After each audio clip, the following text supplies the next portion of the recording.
pessoal, tudo bom? Aqui é a professora Mirelle de Geografia e na aula de hoje nós vamos falar sobre hidrografia, que é a ciência que estuda a hidrosfera, os oceanos, os mares, os rios, os lagos, os aquíferos, ou seja, toda a água que existe no planeta Terra.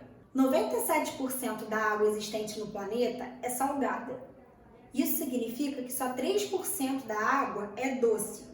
E desses 3%, gente, 99% ou estão em calotas polares em estado sólido, congeladas, ou são águas subterrâneas.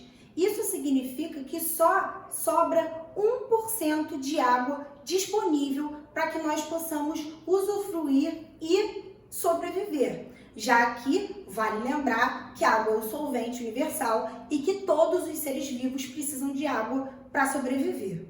E por que estudar os recursos hídricos é tão importante, gente? Porque se a água não falta do ponto de vista quantitativo, ou seja, por conta do ciclo hidrológico, que vai promover a evaporação da água, a condensação, a saturação da atmosfera e posteriormente as chuvas, fazendo com que essa água retorne para a superfície terrestre, a água está começando a faltar do ponto de vista qualitativo. E isso tem a ver com a degradação dos recursos hídricos. Mas esse é um tema que nós vamos tratar posteriormente. Agora, nós vamos começar a falar sobre os rios, que são fontes de água superficiais. Aqui eu fiz um esquema para vocês de um rio e eu vou destacar os principais elementos que vocês precisam saber, principalmente para fazer uma prova de vestibular. Conforme a gente vai na direção contrária à corrente do rio, a gente vai em direção a montante. O ponto extremo se chama nascente, que é onde o rio começa.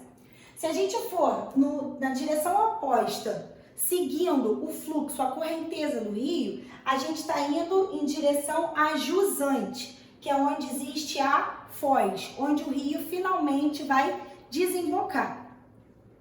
Aqui vocês conseguem perceber que existe um canal principal e desse canal principal podem sair outros rios, que nós vamos chamar de afluentes, quando eles estão ligados diretamente ao canal principal, e de subafluente, quando eles estão ligados aos afluentes. Tá certo, pessoal? Aqui, a lateral do rio, a gente vai chamar de margem.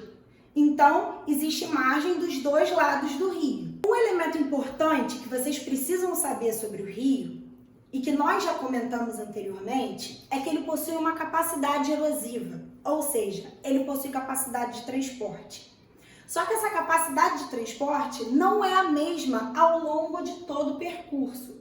Por quê? Porque o rio ele tem muito mais energia próximo à nascente, próximo à montante, do que quando ele chega na foz. Assim, nós falamos que o rio passa por 3 fases.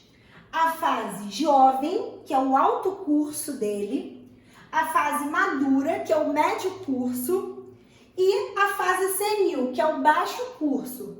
Se nós formos fazer uma comparação com o ser humano, a gente pode pensar que uma criança, certo, que é um jovem, ela possui muita energia. Então, aqui o rio erode muito. Ele tem capacidade de transportar grandes rochas, ele tem capacidade de transportar muitos sedimentos.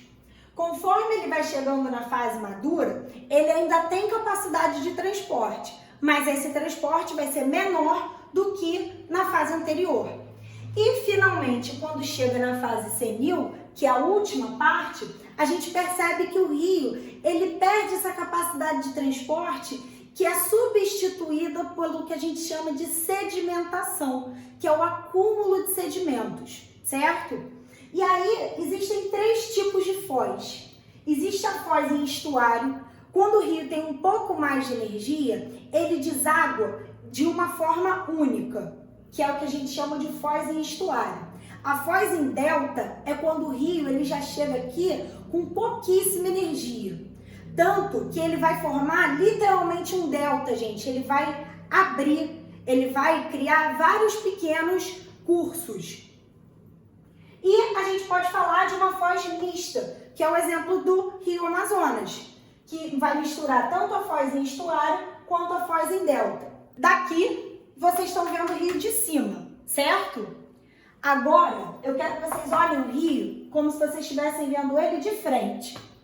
Então, aqui, onde a água circula, é o leito do rio. O ponto mais profundo do rio, a gente vai chamar de Talveg. E a área que vai inundar quando o rio transbordar, nós vamos chamar de planície de inundação, tá certo? Nós sabemos que vários povos se fixaram ao longo dos rios na antiguidade, principalmente porque nesses períodos, como por exemplo as cheias do rio Nilo no Egito, o rio ele traz matéria orgânica que faz com que essa terra se torne fértil para a agricultura. Como eu acabei de falar, gente, o rio ele tem capacidade erosiva. Então, ele vai constantemente cavando o relevo. E à medida que ele cava, ele vai deixando para trás algumas planícies de inundação. E ele vai ficando mais profundo. Dessa forma, uma área que foi uma planície de inundação no passado e que hoje em dia não é mais, porque ela não alaga durante as inundações, nós vamos chamar de terraço. E aí a gente precisa estabelecer uma diferença entre enchente, inundação, alagamento e enxurrada. A enchente vai ocorrer quando o rio atinge sua capacidade máxima. A inundação, ela vai ocorrer quando esse rio transborda. E aí ele vai transbordar para onde? Aqui, o próprio nome já diz, para a planície de inundação. O alagamento ocorre quando tem uma área mais deprimida e que não tem um bom escoamento da água. Dessa forma, essa água vai ficar acumulada. Nós percebemos que no Rio de Janeiro passa por diversos episódios de alagamento, principalmente por conta do entupimento das galerias fluviais. E esses alagamentos vão ocorrer principalmente quando os índices pluviométricos forem intensos, como as chuvas de verão. Já a enxurrada, gente, tem a ver com a capacidade de transporte da água, que muitas vezes vai estar ligada à chuva, tá? É a água se deslocando com muita força e, consequentemente, tendo uma grande capacidade erosiva. Existem 4 formas de drenagem do rio.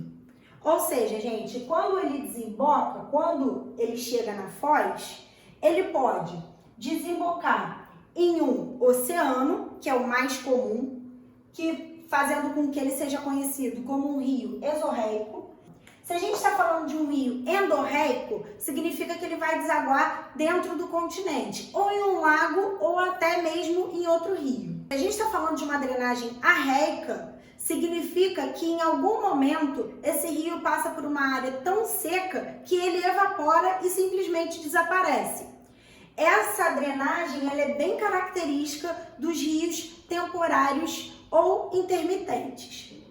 E por fim, existe a drenagem criptorreica, que é aquela que vai acontecer quando o rio ele passa por uma área de rochas porosas, essas rochas absorvem a água, consequentemente vão formar grutas, bem características, gente, de relevo kárstico, ou seja, relevo feito de calcário. Agora que vocês entenderam os elementos que compõem o rio, a gente vai falar de um outro conceito importante, que é o conceito de bacia hidrográfica. A bacia hidrográfica vai corresponder a uma área que é drenada pelos subefluentes, afluentes e pelo rio principal.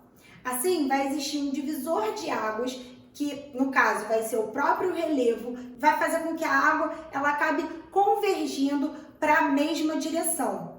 E assim, a gente vai ver que uma característica importante dessa bacia hidrográfica é que ela vai ter uma única saída. Todos esses afluentes e subafluentes, esse canal principal, vão acabar desembocando em uma única saída. Se nós formos destacar as características das bacias hidrográficas brasileiras, a gente pode falar primeiro que o Brasil ele é muito privilegiado, porque a gente tem uma disponibilidade absurda de água doce. Podemos pontuar também que o Brasil ele é pobre em regiões lacustres, ou seja, em lagos. Ele tem uma predominância de rios de planalto, e essa informação é muito importante a partir do momento que esses rios de planalto eles favorecem a produção hidrelétrica, ou seja, produção de energia pela força da água. Rios perenes, que são aqueles rios que não secam, durante o ano inteiro e com drenagem exorreica, com predomínio de foz e estuário,